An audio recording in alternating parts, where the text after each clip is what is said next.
So I'm from Matthews, North Carolina. It's a small city outside of Charlotte. I went to Butler High School. For music, I feel like it was always in my family. My sister is a big influence on me, as much as she probably doesn't know that. She's 11 months older than me, so, 1 month out of the year we're actually the same age. It's kind of weird. But yeah, she was my older sister, and growing up, everything that she got into, I pretty much got a piece of. Because I would see her do it first, and I go, oh, that's interesting, I want to try that. And she got into music. Specifically, she played viola in the orchestra, and I thought that was cool. She was in 5th grade, and this is when they had 5th grade music at my school. The year that I was in 4th grade, and then the next year when I tried to join the orchestra, they actually cut the music program, or cut the orchestra program. So we still had like music where we like played on recorders and stuff, but I wasn't able to do that. So if I wanted to do it in 4th grade, I really wanted to do it come 6th grade. So I actually started on cello, so nothing to do with drums or anything like that. But that was like my first introduction to music.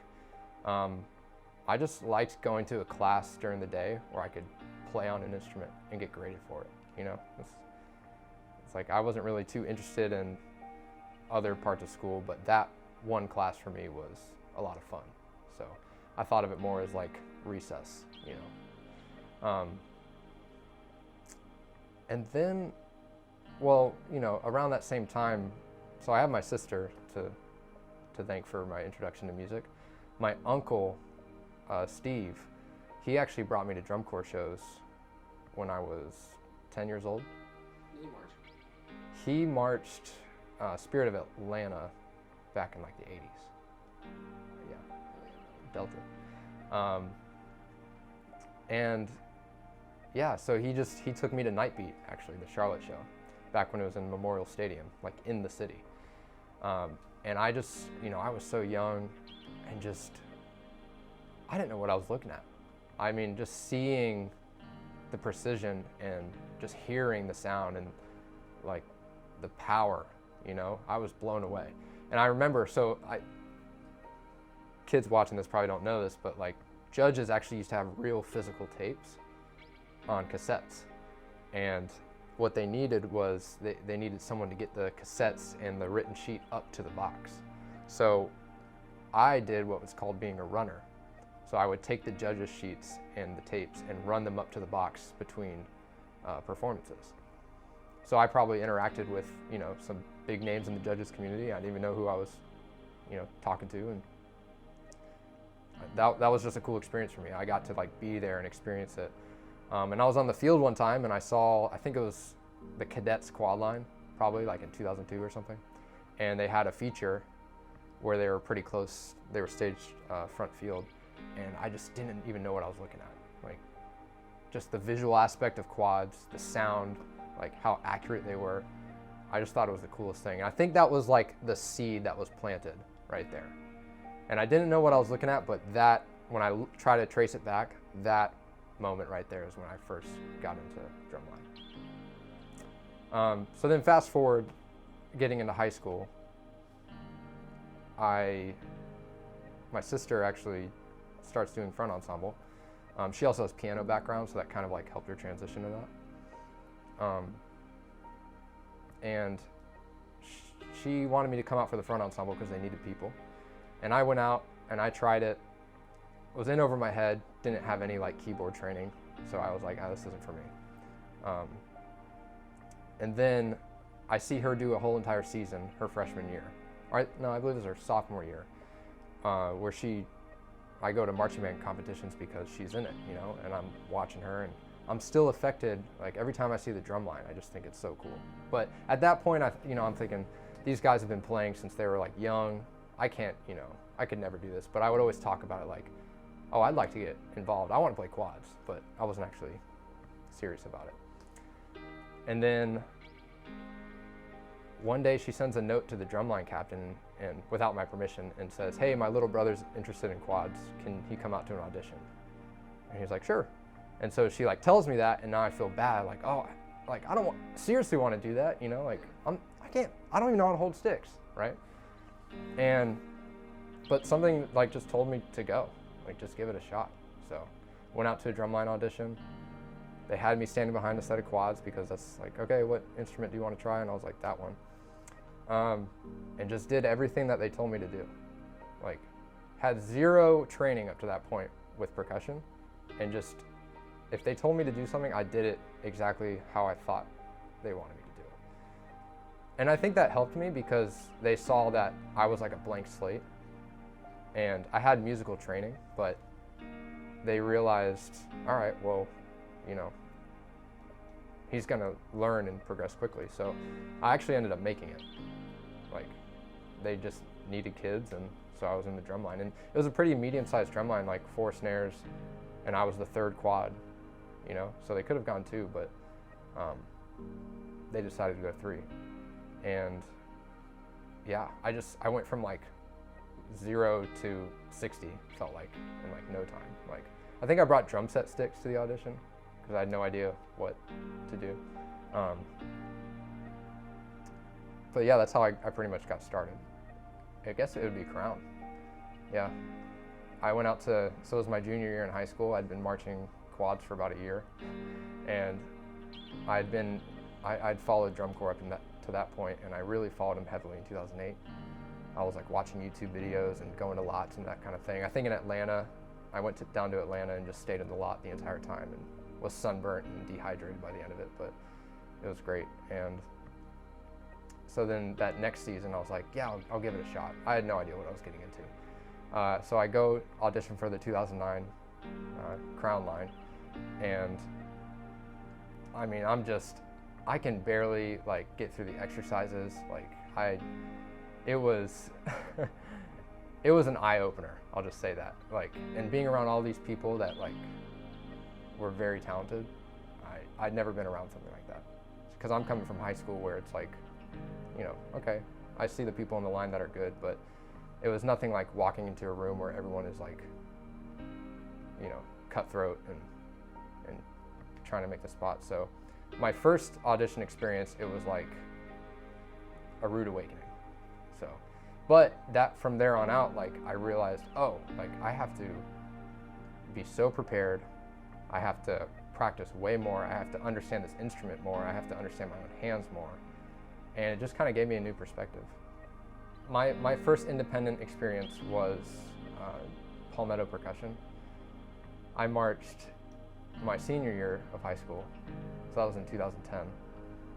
And yeah, it was a great experience. It was, you know, not too far away. It was somewhere in South Carolina. I can't remember the town. But that was my first independent experience. First year drum corps was 2012, and that was with Crown.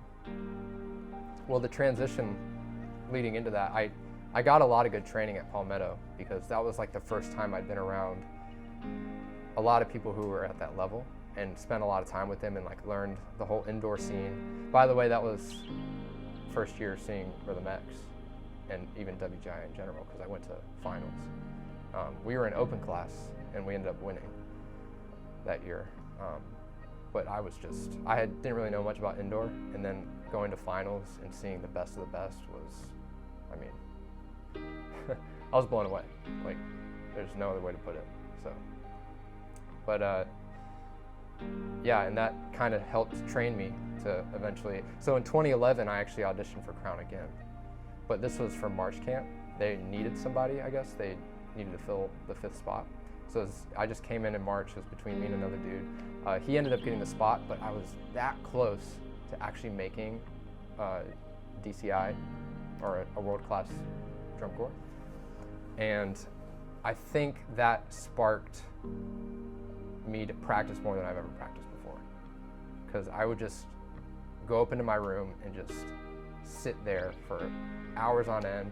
I probably didn't have the most structured practice routine because I really didn't know how to practice, but yeah, I would just play the basics for so long and just I just knew it was like, I have this much time until the 2012 auditions, and I want to go in there and I want to make it. And I just told myself, if you focus for that amount of time and you try your hardest, like you can make yourself better, you know. And it's really like, I was watching in Jared Thomas's interview, he talked a lot about distractions. Trying to get rid of those was a lot easier back when I didn't have like a cell phone, and you know, so but yeah, I just pretty much practiced a lot of hours, you know, every day. I was pretty lucky actually. My first year I ever marched quads, I was marching like a smaller set, so like a 13-inch low drum instead of a 14-inch. It's actually a weird setup. It was 6, 10, 10, believe it or not, and then 12, 13. Yeah, and they just tuned the two drums differently, so. But they were lighter, so I kind of had like a nice like transition. They were still heavy at the time, but it gave me the chance to like build the strength that you need to hold them.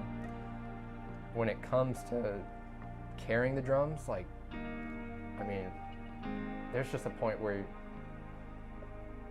just the amount of time you've been wearing them, like your body just like kind of gives out a little bit. And so the best thing you can do for yourself is to try to start with great posture. And so probably not like how I'm sitting right now, but you know, like stay elevated, you know, don't sink into your hips, don't let your shoulders roll forward. Try to have like a lightness about you, you know, because when you put the weight of the drums on, if you're out of position or if you're hunched over, it's only going to make everything so much harder, you know. So there's definitely a strength aspect to it, but it's really more just like awareness of where your body is in space. Like right now, how I even thought about it, and now I'm like sitting up straighter. Just constantly check yourself throughout your daily life if you're sitting up straight. If you're aware of your posture, it's going to make it easier when you put the drums on. Exercises specifically, I mean, for recovery, just, you know, make sure you're drinking enough water, and make sure, biggest thing is when you sleep, try to sleep in a position that allows your body to relax. Like, I used to be a stomach sleeper, and I feel like because of so many years of doing that, it created like neck tension, and now I've like turned to sleeping on my back because it allows me to like decompress and relax. And then just like, I mean, shoulder stretches, back stretches, like anything you can do to stay loose. Like, just try your best to take care of your body. Obviously you have to be prepared, you know, that's like number one thing. Know the stuff that you're playing. That could be said for any group that you're trying to make. For me specifically, I look for consistency. I look for how good your fundamentals are. And I think a lot of instructors will say this, like they don't care if you can play the hardest, fastest thing, right? It's not really indicative of your training. Really what's more impressive to me is like how consistent you are over time. Like, can you make your hands look and sound and move in the same way as I'm watching you, right? And do you have a handle on the basics? Like, do you understand a height system? Especially for quads, because we kind of get thrown into an instrument where we're moving around all the time, and we don't really focus as much on our up and down control. And that's something that if you're gonna fit into most lines nowadays, like you have to be able to play the heights, you have to be able to play with the snares and the basses. You know, you can't be your own separate thing. I know like maybe older quad lines, it didn't, like there was more features that kind of showed just like, I don't know, like I know scrapes used to be pretty big, like just big old 16th note scrape pattern, where like that was like the quad feature, right? And they're still around. And I think quad drummers look at that and they go, that's the sign of a good quad drummer. It's like, that's like a skill set. Like you still need to be able to do the basics well, you know? So while that stuff's cool, it's not the only important thing. So I look at fundamentals, you know, accent tap, legatos, roll quality, sound production, even just how you stand behind the drums says a lot about you. So some of the most common deficiencies, I guess, when kids come to audition at Crown, what I've seen is just basically they have trouble playing something on one drum,